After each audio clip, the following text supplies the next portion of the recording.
ډیسپلین نه لري ډیسپلین نه لري دا ریموو مې کړو دغه څه کې مو سکرین خو ښکاري که نه درته هو هو او که نه لرې کوئ ګورئ ښه بسم الله الرحمن الرحیم راځو نن موږ درس شروع کوو د کمپیوټر د اساسي برخو نه ښه د اساسي برخو نه راځو موږ نن کمپیوټر شروع کوو زه بیخي غلط یم یاره ښه ګورئ زه موږ چې شروع کوو آی سی ډي ایل شروع کوو ښه زمونږ په آی سی ډي ایل برنامو یا پروګرامونو کې یو چې دی موږ سره وینډوز دی بل موږ سره ایم ایس ورډ دی او بل دلته موږ سره مایکروسافت اکسل دی مایکروسافت اکسل او بل موږ سره دلته مایکروسافت پاور پوینټ دی او بل پروګرام موږ سره پابلشر دی ګورئ راځو مونږ اوله په دې باندې غږیږو چې وینډوز څه معنا او د څه لپاره ده مونږ استعمالوو او ولې دا وایو ښه لکه مثلا زه راځم اول دلته دا وینډوز درته تعریف کوم بیا ورځم ایم ایس ورډ بیا مایکروسافت اکسل مایکروسافت پاور پوینټ او پابلشر ګورئ وینډوز څه معنا یا د څه لپاره خلک دا وایي یا استعمالوي عموما چې کله په کمپیوټر کې هغه ونه اوسي وینډوز ونه اوسي بېروحه انسان غوندې ښه لکه څنګه چې مثلا انسان کې روح رول لري کمپیوټر کې هم وینډوز رول لري صبر کوه ورو چې زه د دې کم عقل ځواب ورکړم ښه کنه دا خطر مې نه دا ویډیو شته ښه تیار در سره مشکل نشته ښه ګورئ یو پبلشر ده بل وینډوز مې ویلې که نه وینډوز د څه لپاره موږ دا وایو وینډوز دې لپاره ده که چېرې تاسو غواړئ چې په کمپیوټر کې یا په د کمپیوټر په اساسي برخو یا په موضوعاتو باندې پوه شئ ښه لکه مثلا تاسو څنګه وکولی شئ چې یو فولډر جوړ کړئ په څو طریقو باندې فولډر جوړولی شو او مثلا بله خبره لکه څنګه موږ فولډر ته لاک پاسورد ورکو څنګه کولی شو چې یو ټریکس یا تخنیک وهو په کمپیوټر کې څنګه مثلا موږ کولی شو چې د بیتري سیټینګ وکړو یوزر اکاونټ خپل کمپیوټر ته پاسورد ورکو که چیرې د کمپیوټر پاسورد موږ نه هیر شي څنګه هغه څه کو بیرته آف کو یا لرې کو نو دې لپاره موږ څه وایو وینډوز وایو جوین کوم د احمد ځایه اورم وو ځان کې دروازه کی برابر ہے بغیر مال تبان کو بیا ده زه د ریموو مې کوي زه بیعقل انسان هېڅ په خبر نه پوهېږي ښه لرې کوئ زه یوازې ما ته شروع کوو بل قسم بیا انشاءالله سبا نه بل څه پیدا کېږي ګورئ بله پروګرام چې موږ دلته لرو ایم ایس ورډ لرو چې لرو ایم ایس ورډ ایم ایس ورډ د څه لپاره موږ استعمالوو دې لپاره استعمالوو که چېرې تاسو غواړئ که نه چې د یو اداري کار پر مخ ویسئ یعنې د یو اداره کار که چېرې تاسو غواړئ پر مخ ویسئ په هغه صورت کې موږ څه استعمالوو ایم ایس ورډ استعمالوو ایم ایس ورډ موږ د اداري کارونو لپاره ښه د څه لپاره مثلا مکتوبونه جوړول استعلامونه پیشنهادات سیویانې آی ډي کارډونه او بزنس کارټونه وغیره دا شیان عموما په کوم پروګرام کې جوړیږي په ایم ایس ورډ کې جوړیږي ښه او بل پروګرام چې موږ دلته لرو مایکروسافت اکسل لرو مایکروسافت اکسل د څه لپاره استعمالیږي دا دې لپاره استعمالیږي که چېرې تاسو غواړئ چې په یو اداره کې از ا فاینانس منیجر کار وکړئ ښه یعنې د مالي مدیر په توګه په یو اداره کې که چېرې تاسو کار کول غواړئ یا په یو کمپنۍ کې یا په یو شرکت کې په هغه صورت کې موږ څه استعمالوو مایکروسافت اکسل استعمالوو یعنې مایکروسافت اکسل د څه لپاره استعمالیږي د کالکولیشن یا محاسبې لپاره د څه لپاره کالکولیشن یا محاسبه لپاره ښه کله چې یو نفر وغواړي په یو اداره کې محاسبه وکړي مثلا معاشونه جمع کړي دغه کوم کسان چې غیر حاضري کوي د دې معاشونه منفي کړي فوډ یعنې ډوډۍ خوري یو شی بل شی د یو عموما تاسو دا کولی شئ په یو بانک کې هم استعمال کوئ ښه بانکي مسایل هم په څه کې استعمالیږي په مایکروسافت اکسل کې او ګورئ بل پروګرام چې موږ دلته لرو مایکروسافت پاور پوینټ لرو یا پاور پوینټ هم ورته وایي او مایکروسافت پاور پوینټ هم ورته ویل کېږي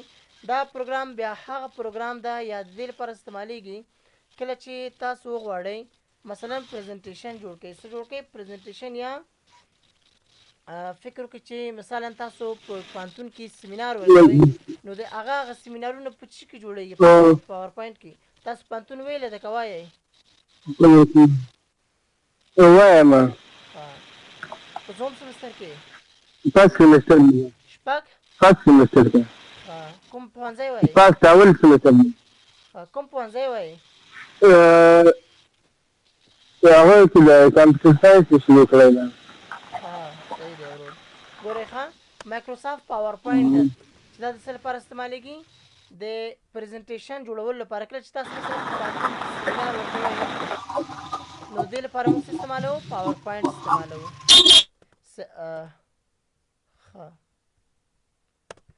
دا چې دی پاور پوینټ دی بل پروګرام چې موږ لرو پابلیشر لرو پابلیشر کې بیا ریډیمیډ یا تیارې ډیزاینونه دي ښه نو که چېرې تاسو غواړئ چې دغه ریډیمیډ ډیزاینونه استعمال کړئ په هغه صورت کې تاسو دا کولی شئ خو دا ریډیمیډ ډیزاینونه یا تیارې ډیزاینونه هغه کسان استعمالوی شي د چا چې چیز دی ایم ایس ورډ او پاور پوینټ دی که چېرې پاور پوینټ او ورډ د زده نه نو دا کار نشي کوی دا خلک د څه وایي د پروګرام انټروډکشن یا د وینډوز او د ورډ د مایکروسافټ ایکسل مایکروسافټ پاور پوینټ او پبلیشر معرفي همدا ده ښه په دې باندې پوه شول انشاءالله ګورئ ښه بله پروګرام یا بله موضوع چې موږ دلته لرو وینډوز لرو که نه اول وینډوز موږ شروع کړی ده په وینډوز کې موږ اول د کمپیوټر ډیفینیشن لرو چې لرو کمپیوټر ډیفینیشن مایکروفون دی آف کړه ګورئ موږ په دې کې چې لرو د کمپیوټر ډیفینیشن یا د کمپیوټر تعریف ښه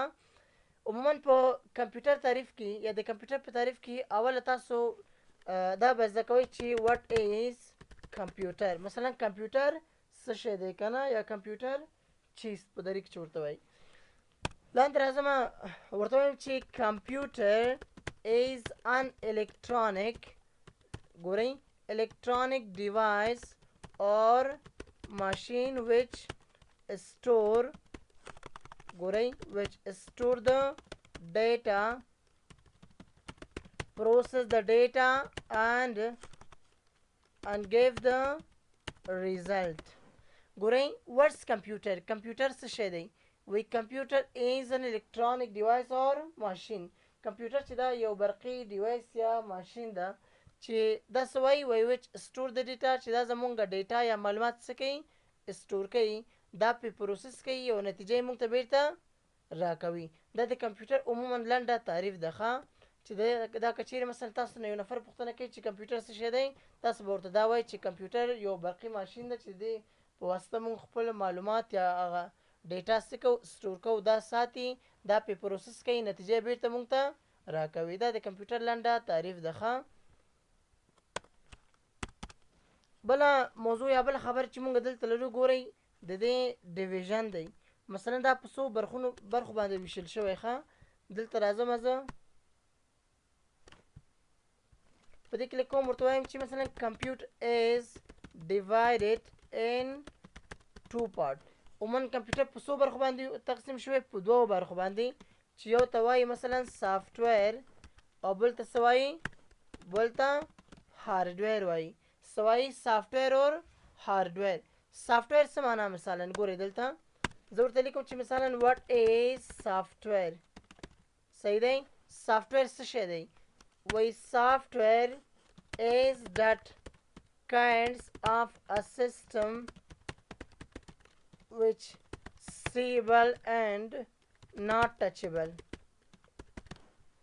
ګورئ what is software software څه شی دی وایي software is that kinds of a system which seeable and not touchable software د کمپیوټر هغې برخې ته ویل کېږي کوم چې د لیدنې وړ اوسي خو د لمس کولو وړ نه وي عموما د اساساتو نه موږ همداسې شروع کړی دی ښه په دې خاطر چې ستاسو سره صحیح خلاص وي او زموږ د لهجې سره لږ څه داسې هغه شي ښه بلد شي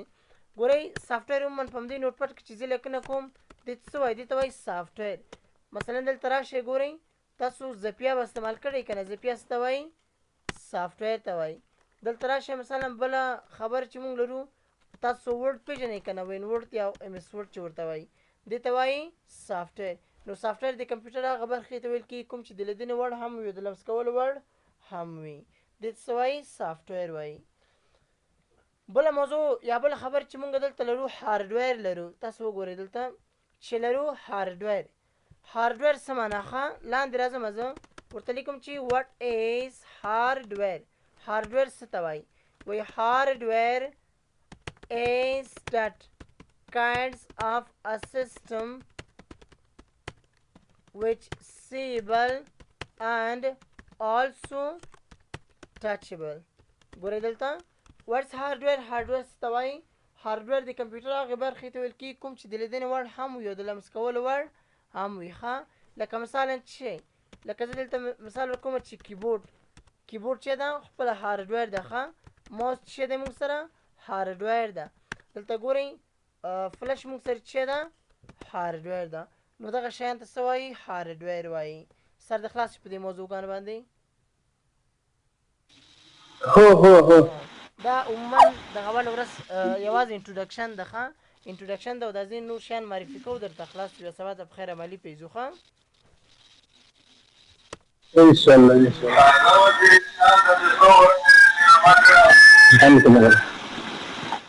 ګورئ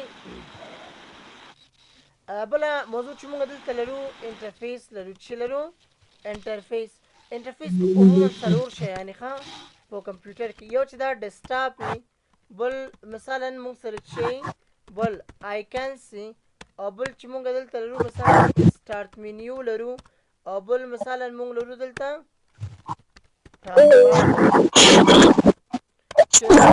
ټاسکبار غوږ شئ ښه چې لرو موږ سټارټ مینیو ډیسکټاپ آیکنس او ټاسکبار لرو ګورئ ډیسکټاپ څه ته وایي د کمپیوټر صفحې ته ډیسکټاپ وایي څه وایي د کمپیوټر صفحې ته ډیسکټاپ وایي په دې ډیسکټاپ یا په دې سکرین کې چې هر څه پراته دي ته وایي آیکنس دغه مایکروفون دی آف که بیا وروره په دې ډیسکټاپ کې یا په سکرین کې چې هر څه پراته دي څه وایي دې ته وایي آیکنس دغه ځای ته سټارټ مینیو وایي ګورئ دې ته څه وایي سټارټ مینیو لکه په دې باندې کلیک وکړئ دې ته وایي سټارټ مینیو دغه لوکیشن یا دغه ځای ته وایي ټاسکبار ورته وایي دا تور پټ چې تاسو ته ښکاري دې ته څه وایي ټاسکبار دغه ځایونو ته دا آپشنونو ته څه وایي ټاسکبار بټن ورته وایي دې ته څه وایي ټاسکبار بټن ښه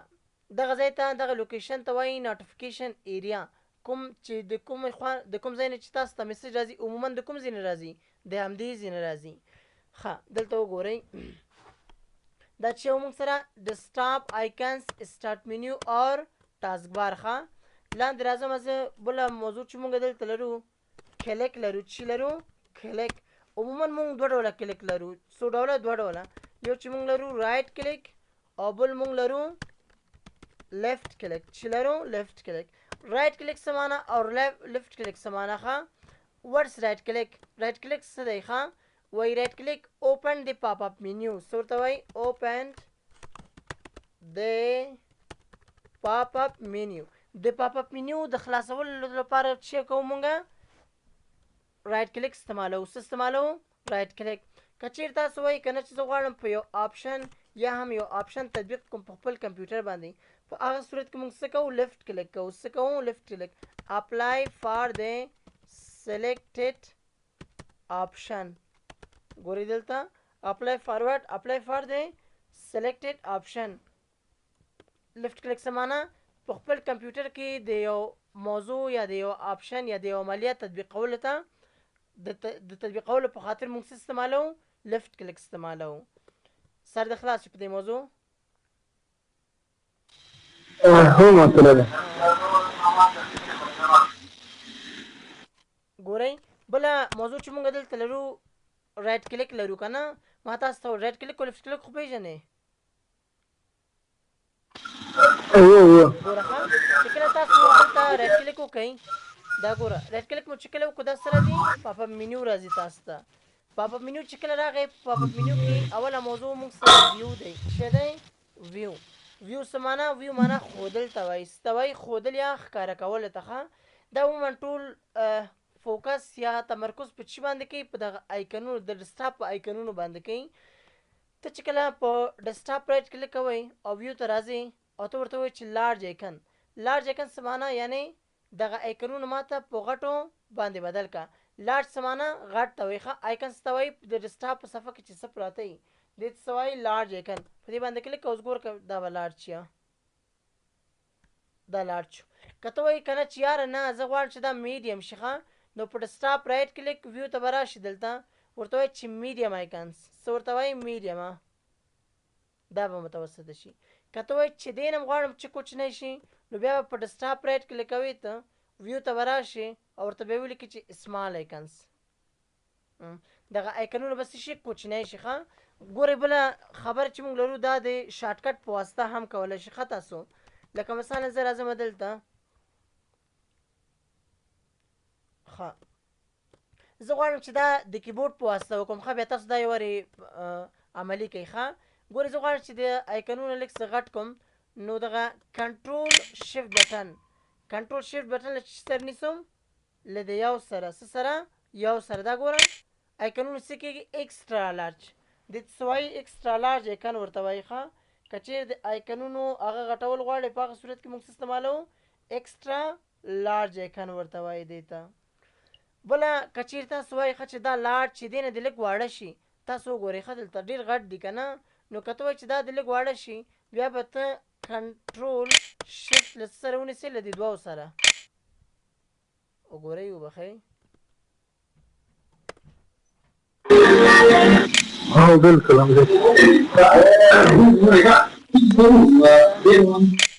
صحیح شو دا څه کېږي لارج کېږي ښه که ته وایې چې دی نه هم لږ واړه اوسي نو بیا به کنټرول شفت له دې درې سره ونیسئ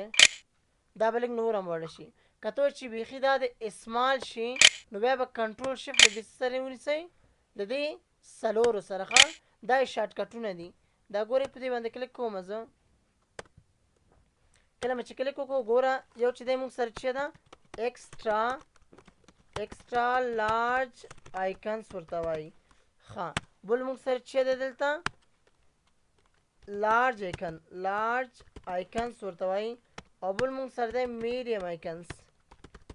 او بل موږ سره مثلا دلته چې ده اسمال ایکنس ښه دلته ګورئ د دې شارټکټ چې ده کنټرول پلس شفت پلس 1 دی ښه دا زه څه کوم انتخابوم دلته کنټرول سی کنټرول وی او کنټرول وی د دې کنټرول شفت 2 د شارټکټ 2 او د دې چې د شارټکټ کنټرول شفت 3 ده د دې شارټکټ کنټرول شفت 4 ده پوه شئ په دې موضوع باندې هو محترم دا اکسترا دا چې ده که نه دا اول دا یې څه لپاره سره ښه استعمالېږي دا باندې زه پوه نه شوم دا نور باندې پوه شوم لاس باندې میډیم باندې سمال باندې پوه شوم دا اکسترا ایکن څه د زه تعریف کړی یم کنټرول شفت یو ته یعنې ایکسټرا لارج ایکن ته وایي که چېرې تاسو وایئ چې دغه ایکنونه د بې حد غټ شي په دې خاطر مونږ کنټرول شفت یو استعمالوو پوه شولې اوس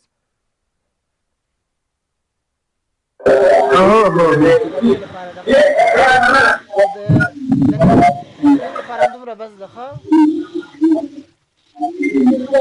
سمه ده